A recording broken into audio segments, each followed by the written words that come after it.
Hey, everybody, welcome to the program, WRSA Radio. I'm your host, G1. As always, I hope you're having a good week. It's been a less busy week for me this week, much less busy than last week. We had, a bit of the flu or something like that kind of went around the shop. So I got I got called in to cover a few shifts last week, and I've even had to do that a couple of days this week. But yeah, I've been making a little bit of extra money, so it hasn't been too intrusive or anything like that, and I'm not complaining about it at all. But it just meant that I couldn't get a show out last week, so apologies on my part. So some additional housekeeping. I am exploring some options to get some merch for the show. It would just be some t-shirts, so nothing too like egregiously over the top of, like cheap mugs or any of that kind of nonsense. Just some t-shirts. But it may take me a couple weeks to get that going. I just want to give you guys a heads up to watch for some kind of a link to a web store. I'm not exactly sure how it's going to work out. It'll either be posted, with the videos, like on YouTube. You can kind of put things at the bottom of the video for your merchant, or I'll just put a QR code at the end of each video that you can scan and go to the web store or whatever. However that works out, storefront and all that. Like I said, I think it will be simple once I kind of get it all taken care of. I've looked at a vendor that does this, and seems like pretty seamless process. But you know how those things can go. Sometimes unexpected stuff can come up. So we'll see how it all works out. I don't expect to make a ton of money off of it or anything like that. It'll just put a little bit extra in my pocket and give you guys kind of a quick and easy and hopefully stylish way to support the channel. So keep watching for that, and I'll keep you guys updated. Anyway. What is the topic for today? Well, we're playing off of a piece that was posted over on the main WRSA website today. Same title as the show this week, so go check it out. It's just a couple of short paragraphs from Arthur, but it's worth exploring. And so, putting a little bit more thought into it. So I thought I'd tie that into the show today and kind of just some of my thoughts on the situation, some things that have been going on lately. So anyway, the basic theme of this piece is that the Uniparty really has kind of given up all attempts to even pretend that they are actually doing anything for the average common citizen. They have in fact signaled in no uncertain terms that you and I simply do not matter, and they're not changing anything. They will continue their endless, snarling dogfight over the last vestiges of empire, and when it's all burned down, the ones that are remaining will fight over the ash heap. That's just how they are. It is what it is. They're not going to fix what they themselves have caused, and that is either because they are unwilling or because they cannot face the monumental task and or are completely incapable of dealing with it. And that is the true State of the Union, as Donald Trump delivers his State of the Union this week.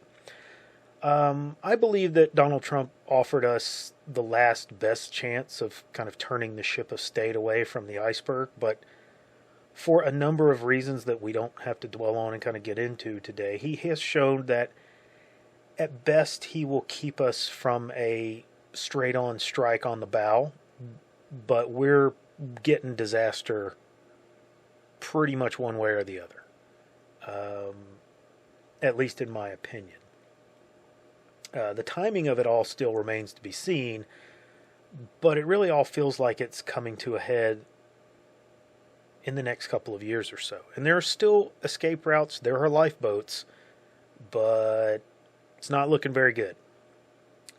No one is willing to gut the government and pull out the rot or the cancer or whatever analogy that you want to use to describe it, because yes, indeed, that is a foreboding task, that will be very shocking and traumatic. It will have long-lasting implications and, far-reaching echoes. But the problem is that no one wants to really talk about the alternative. There are a lot of people, including myself, who've implied that a collapse is coming. We've been saying that for a very long time. It's kind of like we're Chicken Little at this point, because we've been saying that this is going to happen for a long time, but it just keeps, putting it off and further down the road. They're kicking the can, letting the kids or grandkids or whatever deal with it. To give a sense of the perspective, this crosses almost any area of modern society. Finance, academia, justice, whatever. It's all broken. That's kind of what's happened. Those of us that saw, we're heading in a bad direction, we didn't really fully grasp how long this could take, because there were so many institutions and so many things at play that could keep what it passes for civilized society going for so long. But now we're to the point where these things have all broken. The healthcare industry, the services, industrial, research and development, just everything. Everything is corrupted and in decline. The only real thing that is robust and growing is the level of sarcasm and cynicism on the internet, and that is a booming business. We can find a way to sell lulls. Some of us make some money. But day after day, there are more and more people coming to see this situation for what it is, and they're beginning to look around and ask questions. And some of them are just starting to pay attention and say, wow, how did we get here? And that's just a good thing. I don't want to poop on that, make like this is bad. I'm happy that people are finally coming around. Even the one that hasn't been paying attention at all, as much as you kind of think of them as a little bit of a rube, like, dude, where you been? Hey, at least they're paying attention now. I'm glad you're here. Welcome to the party, pal. Right? It's a good thing. But the problem is that people who are running things do not have answers. The ones who are the less evil ones, at least, they're the ones who honestly look at the situation and say, well, it's too broken. We can't fix it. But, what's the worst that could happen? And those people, as I said, are less evil, but they're psychotic criminals, so that's not really a consolation. But let me pivot a bit here, because I want to enlighten you a little bit about a person that I know personally. This is somebody that I've known for a number of years. And I want to go into some of the details about his current situation and ask you to, consider some questions, things that you should be asking yourself.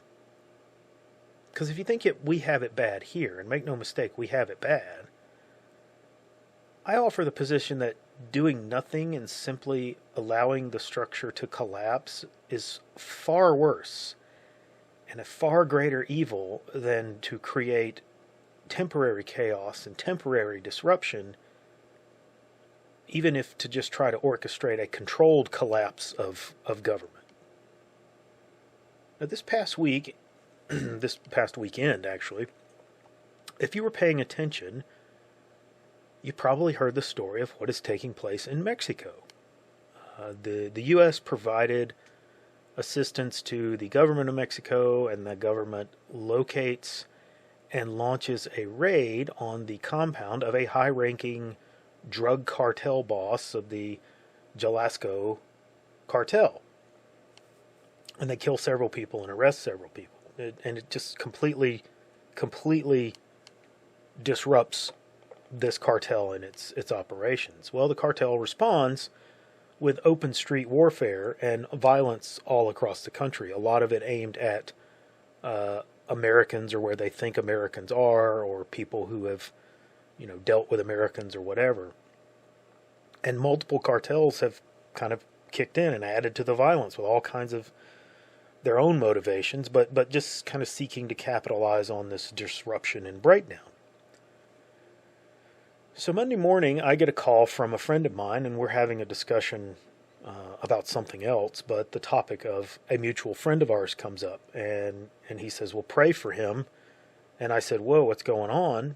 And he says, "Well, you didn't know he lived in Guadalajara." And I said, "No, I didn't realize that was where, his place was. I knew he was living in Mexico, but I wasn't really quite sure exactly where it was at." He's been down there for a number of years doing mission work. And he's currently trapped there with his wife and children.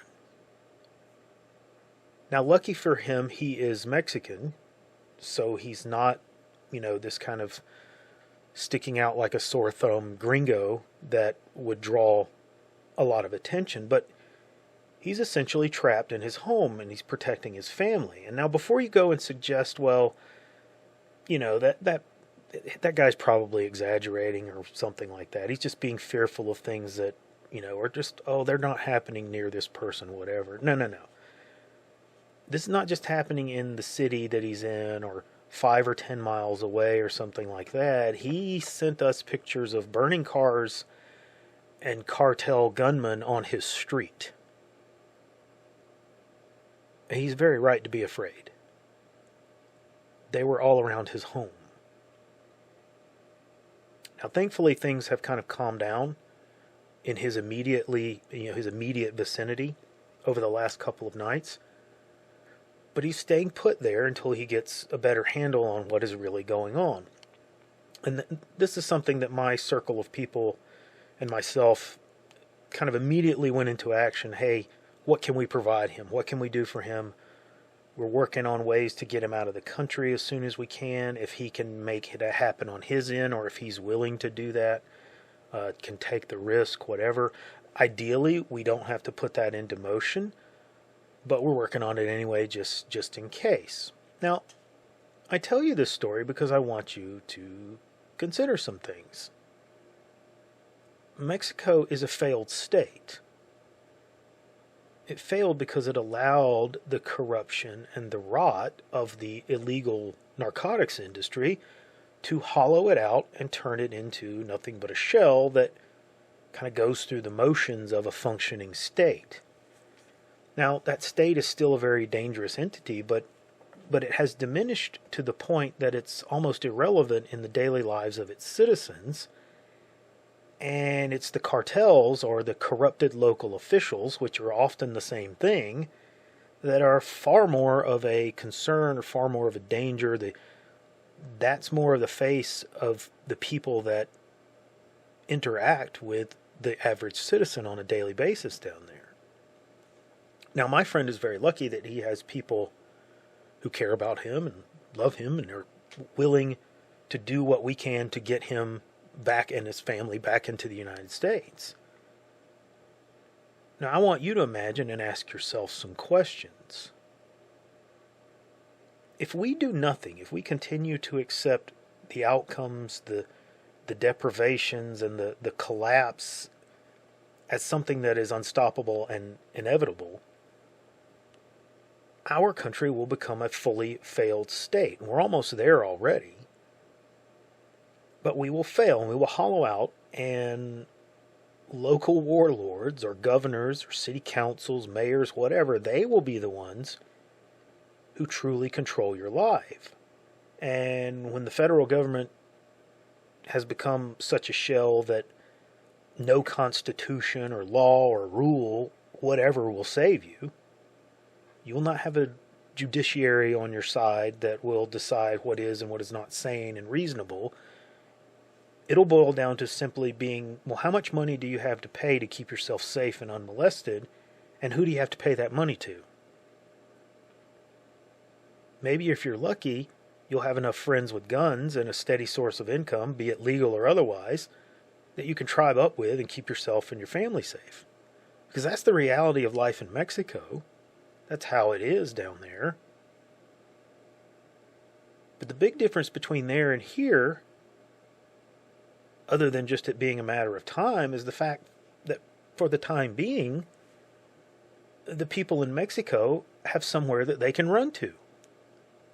They can come here, and they have been coming here. Many of these people that are coming here illegally are fleeing this very thing.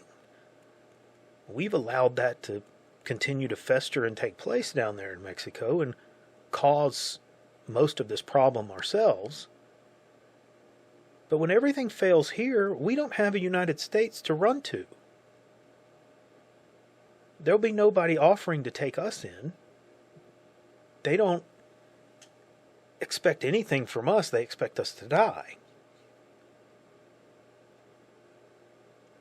Now, the alternative is that we demand something. We demand accountability. And I'm just going to openly say it. I'm not encouraging it. I'm not asking for it. I'm just simply predicting it. At some point very soon, accountability is going to be coming in the form of frontier justice. I think we're already seeing a little bit of that happening.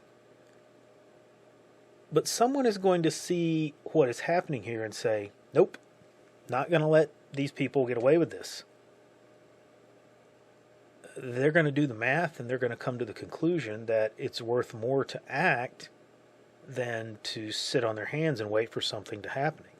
We're already seeing that from the left. They've already come to the conclusion that in order to get their way, they're going to have to commit acts of violence. We're not really seeing that from the right yet, but I think we will. It's just a matter of time. But after all that starts, it's very murky and unpredictable what happens in that scenario. Now that's all the time I got this week. Like and subscribe. Come see us over on Gab, Nice Crew, and the Mothership. And I'll see you on the next episode.